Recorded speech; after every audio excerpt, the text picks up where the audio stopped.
नमस्कार, आप देख रहे हैं हमारा खास कार्यक्रम प्रधानमंत्री।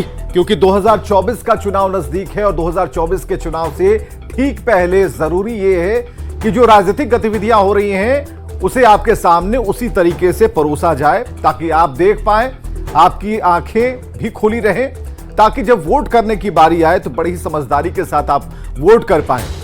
इस शो में क्या होगा ये हम आपको बताते हैं। सियासत से जुड़ी खबरें होंगी, उनका विस्तार होगा, तस्वीरें होंगी, बयान होंगे, वायरल वीडियोस होंगे। लेकिन सबसे पहले आपको दिखाते हैं बिहार, खासकर चुनावी खबर से शुरू करते हैं जो सबसे बड़ी चुनावी खबर है।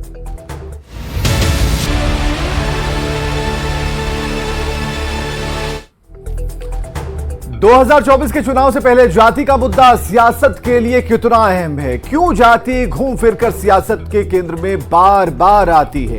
इसे बताने की कोशिश प्रधानमंत्री ने खुले मंच से की है। छत्तीसगढ़ के दुर्ग में पीएम ने जातीय गणना को लेकर बड़ी बात कही। पीएम ने कहा कि गरीबों की एकता तोड़ने की साजिश सफल नहीं होगी, तो पीएम के बयान पर महागठबंधन के नेता तंज कस रहे हैं। जातिवाद का जहर घोलने वाले बयान पर आखिर क्यों बिहार की सियासत गर्म है, समझिए।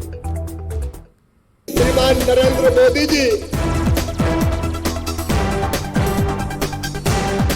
गरीब एक जाति के रूप में साथ आकर के कंधे से कंधा मिला करके गरीबी से बाहर निकालने के लिए मोदी की महासेना बन चुका है।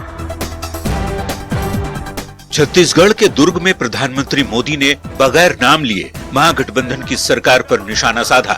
जातीय आधारित गणना को लेकर पीएम विरोधियों पर दो टूक वार करते जमकर बरसे। कहा, गरीब अपने हालात से लड़ते हुए जब आगे बढ़ रहे हैं तो विरोधी सोची समझी रणनीति के तहत उन्हें जाति के जहर में ढकेलना चाहते हैं।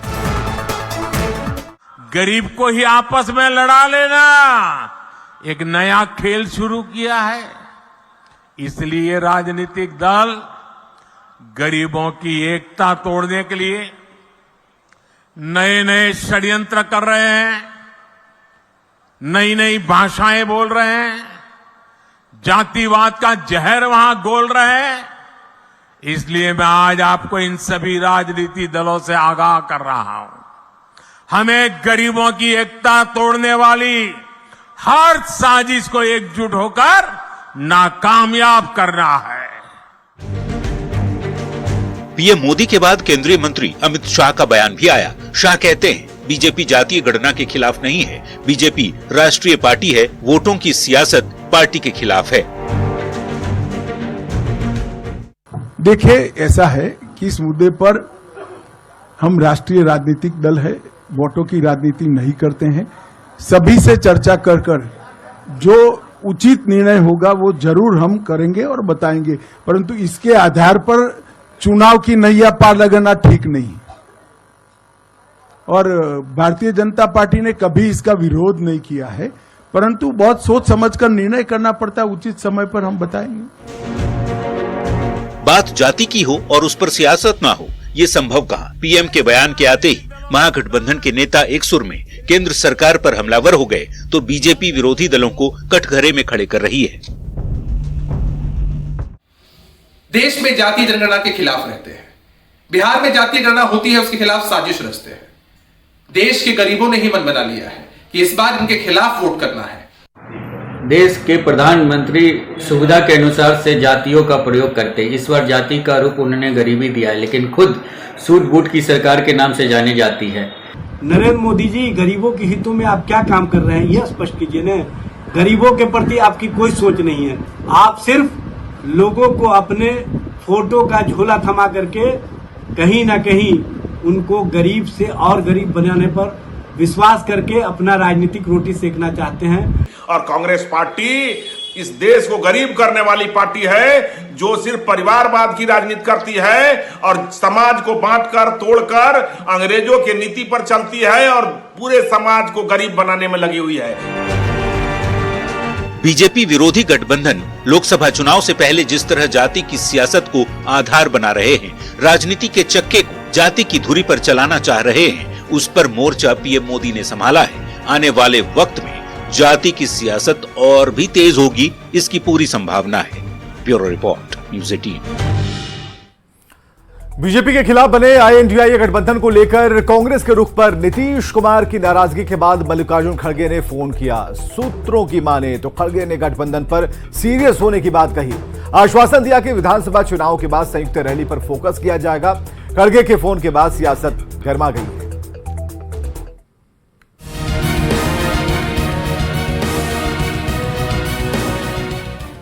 तो अभी तो जिसको हम लोग कांग्रेस पार्टी को आगे बढ़ाने के लिए हम लोग सब एक जुट के काम कर रहे थे, लेकिन अभी उनको कोई इस सब चीज की चिंता है नहीं। अभी तो लगे हुए हैं 5 राज्य के चुनाव, इसलिए 5 राज्य का चुनाव होगा, उसके बाद अपने सबको बुलावेंगे। आजकल कभी कोई चर्चा नहीं हो रही। कांग्रेस पर नीतीश के इसी बयान के बाद जारी सियासत के बीच अब कांग्रेस डैमेज कंट्रोल में जुट गई है। पार्टी अध्यक्ष मल्लिकार्जुन खड़गे ने नीतीश से फोन पर बात की है। सूत्रों की माने तो खड़गे ने खुद से नीतीश कुमार को फोन किया और कहा, कांग्रेस इंडिया ब्लॉक को महत्वपूर्ण मानती है। 5 राज्यों में चुनाव के बाद गठबंधन की रणनीति बनेगी। संयुक्त रैलियों पर ध्यान केंद्रित किया जाएगा। तो नीतीश कुमार के अगुवाई में ये पूरा गठबंधन तैयार हुआ है और अगर नीतीश कुमार इस मामले में बड़े सवाल खड़े करते हैं और कांग्रेस पर बड़े आरोप लगाते हैं तो ये पूरे गठबंधन में दरार वाली बात होती है। इसे लेकर के मल्लिकार्जुन खड़गे ने खुद बात की। INDIA गठबंधन को लेकर खड़गे की ओर से नीतीश कुमार को फोन किए जाने के बाद बिहार में बयानबाजी भी तेज है। एक और बीजेपी इस बात को लेकर हमलावर है कि कांग्रेस कोई भी गठबंधन बना ले फायदा नहीं होने वाला, तो दूसरी ओर महागठबंधन के लोग 24 की लड़ाई में अपनी जीत के दावे कर रहे हैं। और इंडिया गठबंधन पूरी तरह से सशक्त भी है और सबका भरोसा इंडिया गठबंधन पर है। इस ब्लॉक से अलग कोई रास्ता जो भी ध्यान अलग करने की कोशिश करते हैं भाजपा के लोग, उस पर ध्यान देने की आवश्यकता भी नहीं। खड़गे जी ने नीतीश कुमार से बात की, निश्चित थी उसमें जो एक था कि भाई कांग्रेस पार्टी का ये कथन कि 5 राज्यों में चुनाव के बाद इंडिया गठबंधन बैठेगा, साझा कैंपेन भी करेगा, साझा उम्मीदवार भी देगा और सारे विपक्षी एकता, ताकि भाजपा मुक्त भारत हो सके। खुद का बिहार के नेतृत्व जो जिनके हाथों में, जिनके कंधे पे जवाबदेही है, बिहार के मुख्यमंत्री नीतीश कुमार जी कब क्या बोलेंगे, कब किसके कंधे पे सवार हो जाएंगे, कब गच्चा मार देंगे, किस पार्टी को धोखा दे देंगे, ये कोई नहीं जानता है।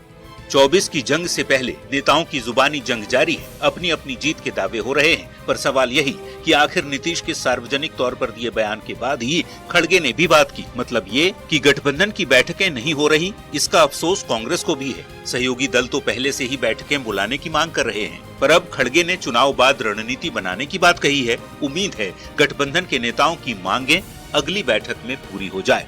न्यूज 18 के लिए पटना से रवि एस नारायण और शैलेंद्र कुमार की रिपोर्ट। और अगले सेगमेंट की तरफ चलते हैं, देखते हैं बयान बवाली नेताओं के वैसे बयान जिस पर मचा है सियासी घमासान।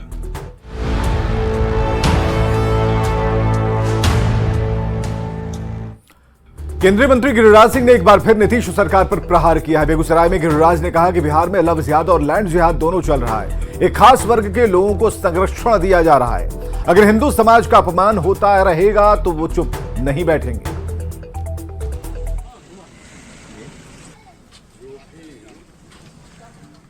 सनातन धर्म है, उसको तंग तबाह करना। खातोपुर में मंदिर शिव मूर्ति लिंग को तोड़ दिया, उल्टे हिंदुओं को केस में फंसा दिया गया। अब देखिए 3 गांव में गया, 3 बेटी केस हुआ, तीनों ऊपर आए, लेकिन 10-12 बेटियां आपके बगल बलिया के बगल में कस्बा गांव, वहां एक हमारे कानू समाज के बेटी को, और मुझे आश्चर्य तब होता है कि जिस गांव में आबादी होती है उसी गांव में बेटी हमारी उठती है। और आज तक मैंने नहीं देखा किसी मुस्लिम लड़के ने मुस्लिम लड़की को लेके भागा हो। आखिर क्या कारण है? ये एक साजिश चल रहा, लव जिहाद और लैंड जिहाद। आपकी आबादी 70%, 80% है। यहाँ के बहू को गायब हो गई, 4-4 बेटियां गायब हो गई, तो आखिर क्यों? हमने तो नहीं देखा। दुर्गा की मूर्ति पर आप पत्थर फेंकते हो, उल्टे कहते हो कि गांगी जमनी संस्कृति है, गिरिराज जी इसको भड़का रहे हैं। गिरिराज नहीं भड़काता। और राजस्थान में चुनावी शोर के बीच पूर्व मुख्यमंत्री और बीजेपी विधायक वसुंधरा राजे के बयान ने राजनीतिक पारा बढ़ा दिया। राजस्थान के झालवाड़ में वसुंधरा ने जनसभा को संबोधित करते हुए कहा कि बेटे दुष्यंत सिंह को सुनने के बाद लगता है कि अब उसके पीछे लगने की जरूरत नहीं, अब मैं रिटायर हो सकती हूं। हाँ, मुझे लग रहा है कि अब मैं रिटायर हो जा सकती हूँ। अरे भाई, मेरे पुत्र को आज सुन करके सांसद साहब को सुन करके मुझे लगा कि हाँ ठीक है, आप लोगों ने अच्छी तरीके से उनको सिखा के कुछ प्यार से कुछ आंख दिखा के आपने उसको ऐसे रास्ते पे लगा दिया है कि मेरे को इसके पीछे अब पड़ने की जरूरत ही नहीं होगी। वो आप लोगों ने ही कर दिया। और अगले सेगमेंट में ऐसी तस्वीरें जो सियासत के लिहाज से सोशल मीडिया पर वायरल हैं।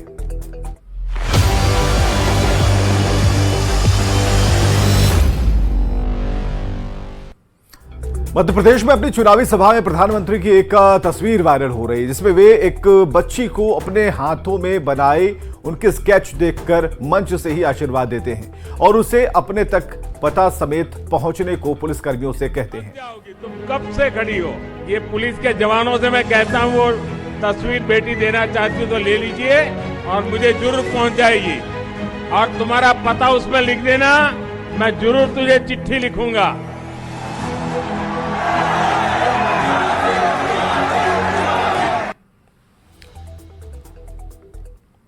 और आइए देखते हैं अब 24 खबरें।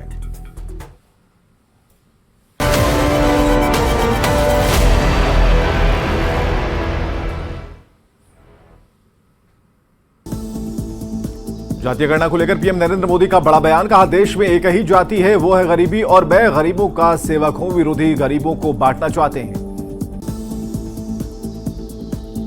जातीय गणना पर अमित शाह का बड़ा बयान। कहा, बीजेपी जातीय गणना के खिलाफ नहीं, सभी से चर्चा करने के बाद इस पर होगा फैसला। सीएम नीतीश कुमार के कांग्रेस पर बयान के बाद डैमेज कंट्रोल में जुटी पार्टी। कांग्रेस अध्यक्ष मल्लिकार्जुन खड़गे ने सीएम से महागठबंधन की अगली रणनीति को लेकर की चर्चा। बिहार में केंद्रीय गृह मंत्री अमित शाह की एंट्री को लेकर जेडीयू का विरोध। मुजफ्फरपुर युवा जेडीयू ने पताही हवाई अड्डे के सामने बीजेपी की सुदबुद्धि के लिए किया हवन। बेगूसराय से सांसद गिरिराज सिंह ने बिहार सरकार पर लगाया लव और लैंड विवाद का गंभीर आरोप। कहा, सरकार दे रही है खास वर्ग को संरक्षण।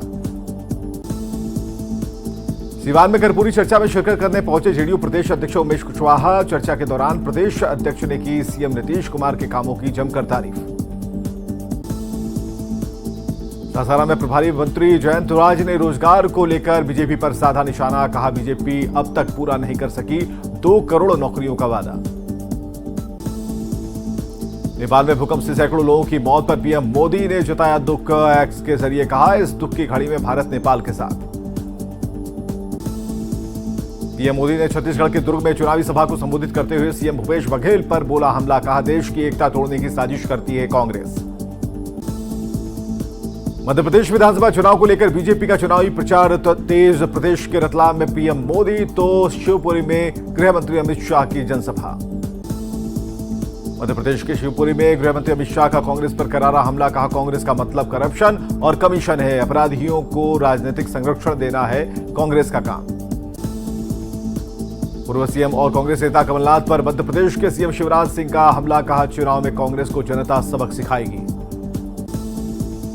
मध्य प्रदेश के छतरपुर में समाजवादी पार्टी अध्यक्ष अखिलेश यादव के निशाने पर कांग्रेस इंडी गठबंधन पर धोखा देने के लगाए आरोप। कहा, इनकी नीयत ठीक नहीं। कांग्रेस के दिग्गज नेता कमलनाथ और दिग्विजय सिंह पर केंद्रीय मंत्री ज्योतिरादित्य सिंधिया का तंज। कहा, इस जोड़ी की सरकार होती तो विकास रुक जाता। मध्य प्रदेश के बालाघाट में कांग्रेस अध्यक्ष मल्लिकार्जुन खड़गे का केंद्र सरकार पर हमला। कहा, बीजेपी डराना चाहती है लेकिन हम डरने वाले नहीं, प्रदेश में कांग्रेस की ही सरकार बनेगी। चुनावी मौसम में अजब गजब उपलब्धियां गिना रहे नेता। एमपी में बीजेपी उम्मीदवार ने बंदूक और पिस्टल के लाइसेंस बनवाने को बताया उपलब्धि। कहा, अब तक बनवाए 24 बंदूक और 34 पिस्टल के लाइसेंस। महादेव सट्टा ऐप पर ईडी के एक्शन को लेकर छत्तीसगढ़ के सीएम भूपेश बघेल का बयान। कहा, किसी को मारपीट कर गवाही दिलवा देने से आरोप सिद्ध नहीं हो जाता। यूपी के सीएम योगी आदित्यनाथ का छत्तीसगढ़ में तूफानी चुनावी प्रचार। भानु प्रतापपुर में कांग्रेस पर बोला जमकर हमला। का भ्रष्टाचार करना कांग्रेस की फितरत। उत्तर प्रदेश के भदोही से पूर्व विधायक विजय मिश्र को रेप मामले में एमपी एमएलए कोर्ट ने 15 साल की सुनाई सजा। विजय मिश्र के खिलाफ 2020 में एफआईआर हुई थी दर्ज। सीएम अशोक गहलोत का राजस्थान के किशनगढ़ में जनसभा। कांग्रेस प्रत्याशी विकास चौधरी के समर्थन में सभा को किया संबोधित। सीपी जोशी के नामांकन में हुए शामिल। राजस्थान केरल में कई दिग्गजों का नामांकन। बीजेपी ने वसुंधरा राजे और राज्यवर्धन सिंह राठौर ने भरा नामांकन। कांग्रेस से डॉक्टर सीपी जोशी और रामलाल जाट ने दाखिल किया नॉमिनेशन। राजस्थान की भीम विधानसभा सीट पर बीजेपी प्रत्याशी के नाम की घोषणा के बाद से पार्टी में मनमुटाव। बीजेपी नेता अजय सोनी ने चिट्ठी लिखकर पार्टी से की टिकट पर पुनर्विचार करने की मांग। राजस्थान विधानसभा चुनाव के बीच पूर्व सीएम और विधायक वसुंधरा राजे का बयान। कहा, मेरे सांसद पुत्र को सुनकर लगा मुझे उनके पीछे पड़ने की जरूरत नहीं, अब मैं रिटायर हो सकती हूं। चित्तौड़गढ़ विधानसभा सीट पर कांग्रेस में बगावत। टिकट कटने की आशंका पर कांग्रेस नेता सुरेंद्र सिंह का बयान। कहा, पार्टी ने नहीं दिया टिकट तो निर्दलीय लड़ूंगा चुनाव। खबरें लगातार जारी हैं, बने रहिए हमारे साथ।